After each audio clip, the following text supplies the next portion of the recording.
Hey everyone, welcome to Revenue Management. Let's take a look at demand forecasting. Oh goodness, what's this? Big white screen? Well, that means we must be drawing a supply and demand curve. So yeah, let's take a look at some economics, little basic economics reminder. So we'll draw our two axes here. Pretend we don't see those arrows.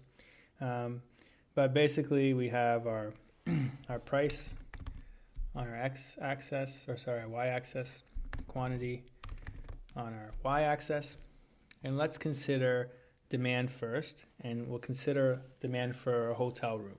Okay, so imagine we have a hotel room, and we're going to price it really, really, really low. So let's say like $10. Okay, so the price on the y-axis is very, very low, somewhere around here. Now, in terms of the demand from the consumer point of view, there's probably going to be a lot of people that want to buy a $10 hotel room, of course, assuming it's safe to go there. So the quantity for that demand is going to be really high. So we're going to start here on a really high quantity.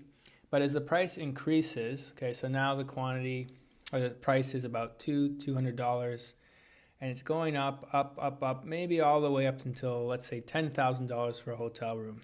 Well, as you can imagine, just as you are as consumers, if the hotel room is $10,000, there's probably not that many people that are willing to spend $10,000 on a hotel room.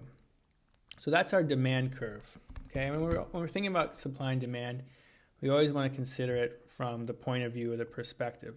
So demand is from the point of view of the consumer. Now let's consider the point of view of the supplier or supply. So remember that $10 hotel room.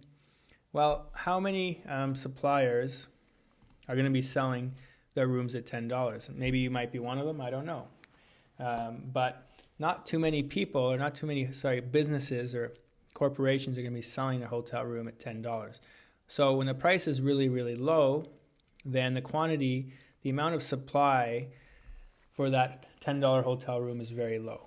Okay, but as the price increases, okay, so if we can sell hotel rooms for, let's say, $10,000, then that's going to be very interesting, very attractive for the suppliers. Okay, so of course we'll have lots of supply if we can sell hotel rooms at $10,000.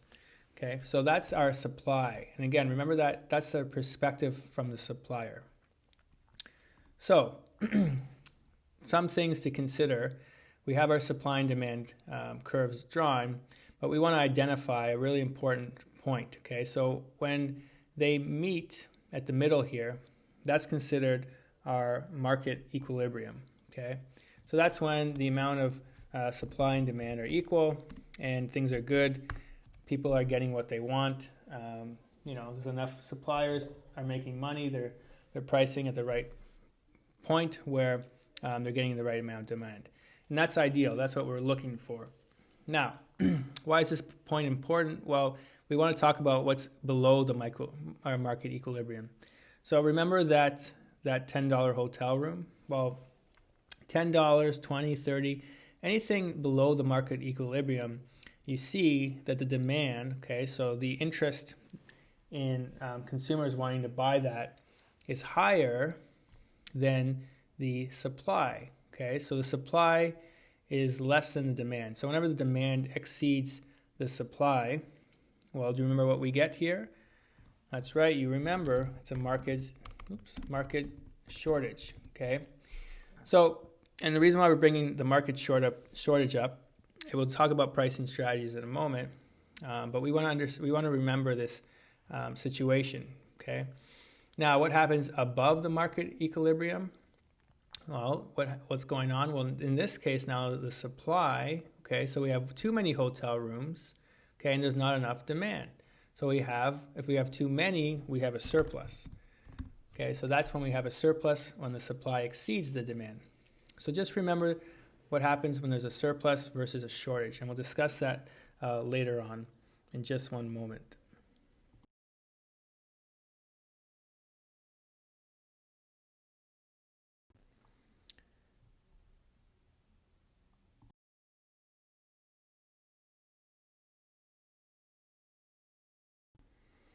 So remember, when we talk about supply, we're talking about the hotels, okay? What price are they willing to set, okay? That they, they can make some money, that they're willing to actually sell their product at, versus our demand. And when we think about demand too, start thinking about different segments, okay? So that demand, that price might be different depending on the segment. And when we talk more about segmentation, we'll understand different characteristics of that price sensitivity. Now, we're getting to forecasting in just a moment, but we need to talk about managing that demand. So we've drawn our supply and demand curve. And remember, when we're managing demand, we want to try and influence that demand. So again, the willingness of that consumer to buy, we can do that by setting our prices at a certain level, right? So recall the price and supply and demand curve. So let's talk, if we remember, what happens when in that market shortage, okay? So when there's a demand deficit, in other words, we have more supply rather than we have demand, okay? So there's not enough of demand. We have too many hotel rooms available. What should we be doing in that case? Well, if we can recall from our previous experience with the sim, hopefully you've experienced or experimented with lowering prices. Maybe that could help capture demand. Maybe we opened up more inventory. You considered different channels, perhaps some promotions, packaging. Maybe you increased your marketing. Okay, so when we have a demand deficit, we try and capture more demand with some of those strategies. Okay, now let's recall the demand surplus. Okay, so what happens when we have more demand, right, than we expected, or than not expected, but more demand than we can accommodate. Okay, so because remember we only have 250 rooms in our hotel. What happens if we know that we have more demand than that 250 rooms? What are some strategies we might implement? Yes, you probably guessed we'll probably raise our prices. We might close off some of those discounted channels. We might actually implement some length of stay controls. We can't always do that in the sim, but it's something we'll talk a little bit about in terms of doing that for our hotels. So those are some considerations in how we manage demand.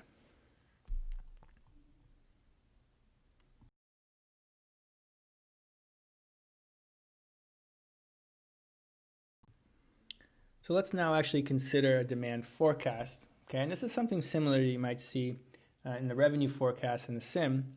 All right, and I want to start actually. I'm not going to spend too much time on the different segments. Okay, we'll talk more about that in the segment video. But what's important to take a look at is our unconstrained demand. So big picture here. First thing we want to figure out is how many rooms does this hotel have? Well, we can look at our capacity. Okay, so capacity is 100 rooms. Okay, we see that. And what's interesting is, so again, we'll talk more about actually forecasting, but assume that we've already forecasted, okay, and we have all these numbers forecasted. Now what we can actually take a look at is what's left to sell, okay? So maybe this is a forecast for 30 days or 60-day forecast, something like that. We can actually see how much demand is there and whether or not we still have to sell hotel rooms. But what's really important too is not only can we see where we're expected to sell out, but we can actually see where the unconstrained demand is, or excess demand. So remember, when we talk about unconstrained demand, we're referring to demand that's free of any capacity. So even though this is a 100-room hotel, we can actually forecast that we're going to be above that 100-room capacity. So we're actually selling. We could have, let's say, if our hotel was bigger, we could actually sell 132 more rooms if we had that space. Now, why is that important? Why does it matter? You know, we've sold out, isn't that all that matters? But no, not at all, because that's the idea of understanding how much demand, and sometimes we can actually determine in what segments is the greatest demand. So when we understand that we have lots of demand, we can start deciding where we want to close off those channels. Okay, and we'll talk more about channel management in the next video. But So let's take a look at this example. Second question we might ask ourselves is, where do we expect to sell out? Okay. Well, it looks like Thursday, Friday, and Saturday, you can see that we actually have a negative inventory, which means that we have excess demand in those 3 days. So again, going back to those strategies to manage demand, what are some things we might do? Well, we can implement those strategies that we discussed when we have a demand surplus. Okay, so we have more demand than we expect, or that we can handle. Sorry, not expect. And what's something we didn't discuss, but look at the difference between Saturday and Sunday. Okay, so Saturday night is very, very busy, but on Sunday we still have 41 rooms left to sell. So maybe we can actually make a minimum length of stay of 2 nights so that we can get more sell through on Sunday. Okay, so this is another strategy we can come up with. But again, just simply, if we even just think about price, don't even think about duration, we would probably use this demand forecast to help set our pricing. And that's something we can consider when you're completing the RevSim, is going through that forecast and understanding not just when you expect to sell out, but by how much. And in other words, what type of price changes will you make because of that?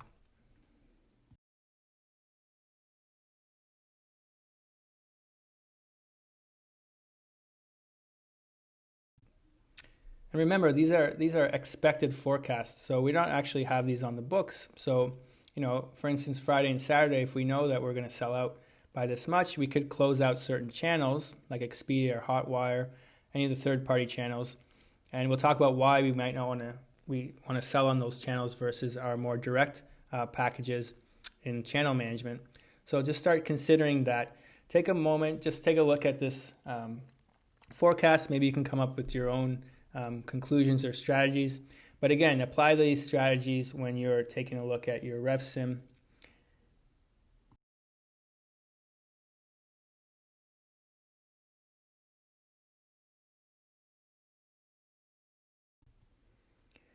Now more on the components of forecasting in part 2.